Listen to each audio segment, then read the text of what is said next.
ஆண்டவராக இயேசு கிறிஸ்துவின் நாமத்தில் என் அன்பின் வாழ்த்துக்கள். இந்த காலை வேளையில் உங்களை சந்திப்பதில் மகிழ்ச்சி அடைகிறேன். இந்த காலை தியானத்திற்காக நாம் தெரிந்து கொள்கிற வேத வசனம் யோபுவின் புஸ்தகம் 28 அதிகாரம் 1 வெள்ளிக்கு விளைவிடம் உண்டு, பொன்னுக்கு புடமிடும் ஸ்தலமும் உண்டு. யோபு 28:1 சொல்லுகிறது, வெள்ளிக்கு விளைவிடம் உண்டு, பொன்னுக்கு புடமிடும் ஸ்தலமும் உண்டு. அப்படி என்றால் வெள்ளி விளைகிறதா? நமக்கு ஒரு கேள்வி எழும்போம்ல, வெள்ளி விளையுமா அப்படின்னு. விளையும். யோபுடைய புஸ்தகத்தில் நிறைய பேர் யோபுவின் புஸ்தகத்தை வாசிப்பதே இல்லை. ஏன்னா யோபு உபத்திரவப்பட்டது போல் நமக்கு உபத்திரம் வந்துடும், போராட்டம் வந்துடும், பலவீனம் வந்துடும் அப்படின்னு சிலர் நினைக்கிறாங்க.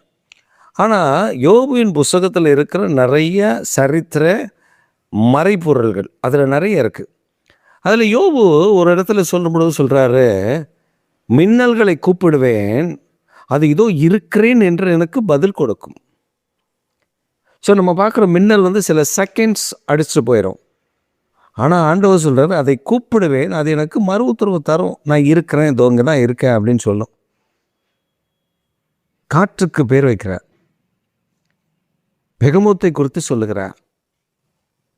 இப்போ இந்த ரகசியங்கள், அதாவது பெரிய பெரிய ரகசியங்களை யோபுவின் புஸ்தகம் உள்ளடக்கி இருக்கிறது. அதில் தான் யோபு சொல்கிறாரு, வெள்ளிக்கு விளைவிடம், விளைகிற இடம் உண்டு. அப்போ அது வளரும், அது விளையும். இப்போ வெள்ளி எடுக்கிறதெல்லாம் பார்த்தீங்கன்னா வெள்ளியை வெட்டி எடுப்பார்கள், தோண்டி எடுக்க மாட்டாங்க, வெட்டி எடுப்பாங்க. அது கிளை கிளையாய் பரவி இருக்கும். தங்கமும் அப்படிதான். தங்கம் எப்படி இருக்குன்னா, ஆங்காங்கே ஆங்காங்கே ஆங்காங்கே கொஞ்சம் கொஞ்சம் முத்து முத்தாக அங்கங்கே பீஸாக கிடக்கும். அதை அவர்கள் சேர்த்து அதை ஒன்றிணைத்து அதை மறுபடியும் ஒரு ஃபர்னஸில் போட்டு அதை சுத்தம் பண்ணி அதில் இருக்கிற களிம்புகள் எல்லாம் நீக்கி தங்கத்தை மாத்திரம் பிரித்தெடுத்து அது புடமிடும் ஸ்தலம். ஏன் யோபுவின் புஸ்தகத்தில் இதை ஆண்டவர் எழுதி வைக்க வேண்டும் அப்படின்னா, தேவனுடைய பிள்ளைகளாகிய நாம கிறிஸ்துவுக்குள் எப்படி இந்த வெள்ளி வளருகிறதோ, மற்றவர்களுக்கு அது ஆசீர்வாதமாய் மாறுகிறதோ, மற்றவர்களுக்கு அது மேன்மையை தருகிறதோ, ஆசீர்வாதத்தை தருகிறதோ, அதே போல் நாமும் கர்த்தருக்குள் வளருகிற ஒரு வளர்ச்சி. இன்னொன்று, அது விளைகிறது என்பதையும் நமக்கு அவர் சுட்டி காட்டுகிறார். இரண்டாவது, வெள்ளி எப்படி விளைகிறதோ அதே போல் தங்கத்திற்கு புடமிடும் ஸ்தலம் உண்டு. அப்போ ஆண்டவர் நீதிமானை 7 தரம் அந்த குகையில் போட்டு வெள்ளியை சுத்தம் பண்ணுகிறது போல, பொன்னை சுத்தம் பண்ணுகிறது போல நம்மை தூய்மைப்படுத்துகிறார். அப்போ தான் நம்ம சுத்த பொன்னாய் விளங்க முடியும். நாம் என்ன நினைக்கிறோம், நாம் சுத்த பொன்னாய் விளங்க வேண்டுமென்றால் நாம் இயேசுவை அறிந்து கொண்டவனே, இயேசுவை ஏற்றுக்கொண்டவனே உடனே பியூர் கோல்டாக மாறிடணும்னு நினைக்கிறோம். இல்லை, அந்த களிம்பெல்லாம் போகணும். ஆண்டவருடைய இயேசு கிறிஸ்துவின் இரத்தத்தினாலே நாம் உச்சந்தலை முதல் உள்ளங்கால் வரை கழுவப்படணும், பரிசுத்தமாக்கப்படணும். இந்த பரிசுத்தம் எவ்வளோ நாளில் நடக்கும், எப்போ நடக்குன்னா, டெய்லி பரிசுத்தம், டெய்லி பரிசுத்தம், டெய்லி பரிசுத்தம். அதனால தான் பேதுரு சொல்லும்போது சொல்கிறாரு, முடிவு பரியந்தம் நிலை நிற்பவனே. ஒரே நாளில் ரசிக்கப்பட மாட்டான், முடிவு பரியந்தம் நிலை நிற்கணும். அதனால தான் எசேக்கியேல் சொல்லும்போது சொல்கிறாரு, துன்மார்க்கன் தன் துன்மார்க்கத்தில் வாழ்வதை நான் விரும்பவில்லை. துன்மார்க்கன் தன் துன்மார்க்கத்தை விட்டு மனம் திரும்பினால் நான் அவன் துன்மார்க்கத்தை நினைக்காமல் அவனுடைய நீதியை நினைப்பேன். இப்போ அப்படி நீதிமான்கிட்ட வர்றாரு. நீதிமான் தன் நீதியை குறித்து பெருமை பாராட்டாமல், தான் நீதிமான், நான் இப்படி தான், நான் நீதியாக இருக்கேன் அப்படின்னு சொல்லாமல், அவன் பாவம் செய்தானே ஆனால், அவன் துன்மார்க்கமாய் நடந்தானே ஆனால், நான் அவனுடைய நீதியை நினைவு கூறாமல், நல்லா கவனிச்சுக்கோங்க, அவன் நீதியை நினைவு கூறாமல் துன்மார்க்கத்தை நினைவு கூர்ந்து அவனை துன்மார்க்கனாக தீர்ப்பான். அப்போ நாம் கிறிஸ்துவுக்குள் ஒவ்வொரு நாளும் நிலைத்திருந்து சுத்த பொன்னாய் விளங்கணும். ஆனால் பாரு, சுத்த பொன்னாய் வெளிப்படணும், விளங்கணும். இப்படி சுத்த பொன்னாய் நம்ம மாற்றுவதற்கு கர்த்தர் இயேசு நமக்கு விரும்புகிறார். இப்போ யோபு சொல்லும்போது சொல்கிறாரு, குகையில் போட்டால் தான் அது சுத்தமாகும். அது அப்படியே சுத்தமாகாது. தானே சுத்தமாயிருமா? ஆகாது. இயேசுவின் இரத்தத்தினால கழுவப்பட்டு ஒவ்வொரு ஒவ்வொரு ஒவ்வொரு பாவமாக வெளியே போய் அவன் பரிசுத்தம் முழுவதும் அறிக்கையிட்டு, ஆண்டவரே நான் ஒரு பாவி என்று சொல்லி தன் பாவங்களை அறிக்கையிட்டு மனம் திரும்பினால் அவன் சுத்தமாகிறான். அப்போ தான் தேவனுடைய நீதி அவனுக்குள்ளே வெளிப்படும். இப்போ நிறைய மனிதர்கள் மார்ட்டின் லூத்தரை குறித்து ஒரு முறை அவருடைய புத்தகத்தில் எழுதப்பட்டிருக்கிறது. அவர் ஒரு முறை இரவில் ஜெபித்து கொண்டிருக்கிறார். சாத்தான் நேரடியாக வந்து நின்று, Martin Luther, are you holy? ரொம்ப பரிசுத்தமாப்பா. மார்ட்டின் லூத்தர் அப்படி பார்த்து, இல்லை நான் பரிசுத்தம் இல்லை. நீ என்னென்ன பாவம் செஞ்ச தெரியுமா? சிறு வயதுலேருந்து எவ்வளோ பாவம் செஞ்சுருக்க தெரியுமா? இந்த பாவம் செஞ்ச, அந்த பாவம் செஞ்ச, அந்த பாவம் செஞ்ச அப்படின்னு சொல்லி அவன் சொல்கிறான். மார்ட்டின் லூத்தர் அப்படியே கேட்குறாரு. அப்புறம் அவன் சொல்கிறான், ஒரு பேப்பர் எடுத்து எடு, நீ செஞ்ச பாவத்தெல்லாம் சொல்கிறேன். நீ ரொம்ப ஹோலியாக நடக்கிற, நீ இப்போ வெளியில் பார்க்க ரொம்ப ஹோலியாக காட்டுற, நீ ஹோலி கிடையாது, நீ பாவி, இவ்வளோ பாவம் செஞ்சுருக்க, எழுது அப்படின்னோடனே அவன் எழுதுறார். மார்ட்டின் லூத்தர் எல்லாத்தையும் எழுதுறார். லைனாக 1 2 3ன்னு அப்படியே எழுதிட்டே வரார். அந்த பேப்பர் முழுசும் நிரம்புது. இன்னும் இருக்குது. அவன் சொல்கிறான், இன்னும் இருக்கியா? ஆனால் நீ இந்த பாவத்தெல்லாம் வச்சுட்டு இயேசு கிறிஸ்துட்ட போய் பரிசுத்தம், விசுவாசம் எப்படி அவரும் ஜெபத்தை கேட்பாரு? நீயே ஒரு பாவி, உன் ஜெபத்தை அவர் கேட்பாரா அப்படின்னு மார்ட்டின் லூத்தர்கிட்ட அவன் ரொம்ப சவால் விட்டு பேசிகிட்டு இருக்கான். சாத்தான் நேரடியாக நின்று பேசுகிறான்.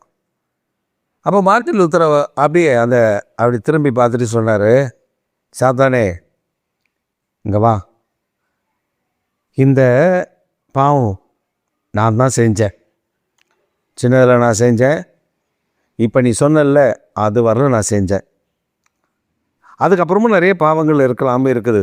ஆனால் இந்த பாவத்தெல்லாம் நான் என் இயேசுவினிடத்தில் அறிக்கை செய்து அவர் என் பாவத்தை மன்னித்து விட்டார்.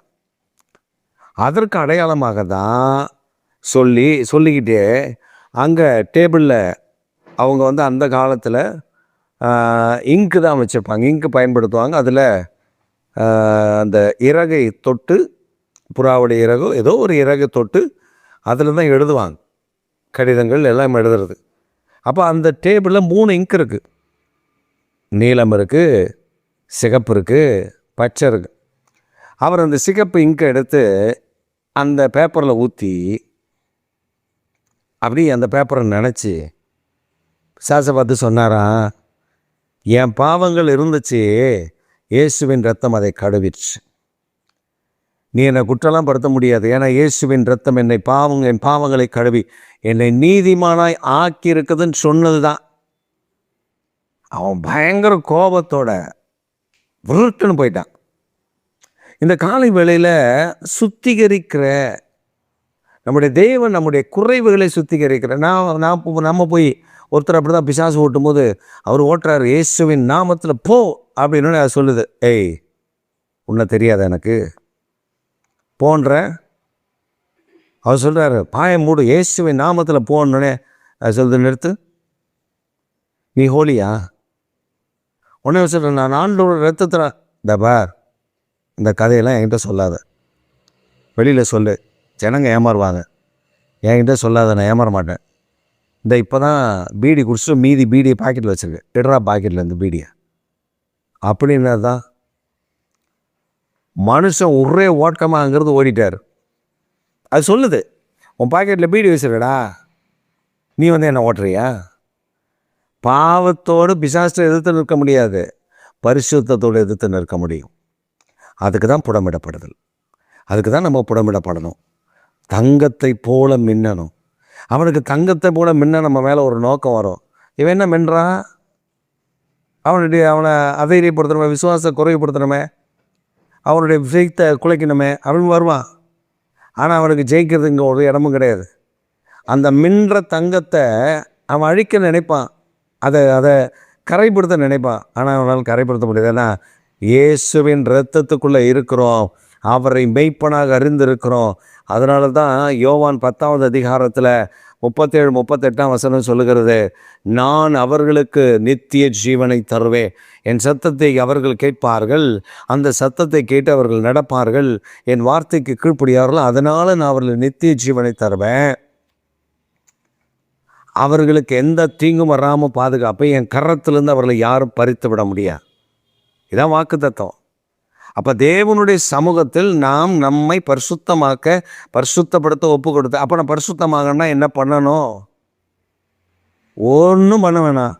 இருக்கிற இடத்துல நம்ம அறையில் தனியாக உட்காந்து, ஏசப்பா நான் ஒரு பாவி, என் பாவமெல்லாம் இருக்குது நிறையா, நான் அறிக்கை பண்ணலை, அந்த பாவத்தெல்லாம் நீக்கி என்னை பரிசுத்தமாக்குங்க, என்னை பரிசுத்தமுள்ள தேவ மனிதனாக மாற்றுங்க. நம்ம கேட்டால் போதும், ஆண்டவர் அந்த பாவத்தெல்லாம் நீக்குவார்.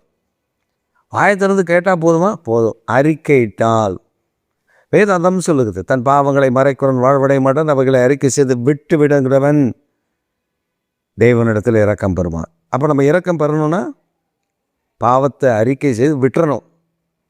மனுஷங்கிட்ட போய் நான் இந்த பாவம் செஞ்சேன்னா ஏதாவது ஒரு பிரச்சனை வந்துச்சுன்னா அவன் சொல்லுவான், உன்னை பற்றி தெரியாதா, நீ இந்த பாவம்லாம் செஞ்சல அப்படின்வான். நம்ம அப்படி சொல்லக்கூடாது. நம்ம என்ன சொல்கிறோம்? நம்முடைய பாவங்களை தேவனிடத்தில் அறிக்கையிட்டு அவர் இரத்தத்தினால கழுவப்பட நம்மை ஒப்பு கொடுக்கணும். அப்படி ஒப்பு கொடுத்துட்டா நம்மை நீதிமானாய் மாற்றுவார், பரிசுத்தமாய் மாற்றுவார், சுத்த பொண்ணாய் மாற்றுவார். அது மின்னும். அந்த பொண்ணு தான் அங்கே பரலோகத்துக்கு போக முடியும். அதில் கர்த்தர் இந்த நாட்களில் நீங்கள் போட்டிருக்கிற காதில் போட்டிருக்க பொண்ணு, கழுத்தில் போட்டிருக்க பொண்ணு, இதெல்லாம் பரலோகத்துக்கு வராது. நீங்கள் தான் போவீங்க. நீங்கள் போகும்போது உங்களை சுத்த பொண்ணாய் கர்த்தர் பார்க்க வேண்டும். நீங்கள் கர்த்தருக்குள்ளே விளையணும், நீங்கள் சுத்த பொண்ணாய் விளங்கணும். கர்த்தர் உங்களை ஆசீர்வதித்து நடத்துவார். ஆமென், ஆமென்.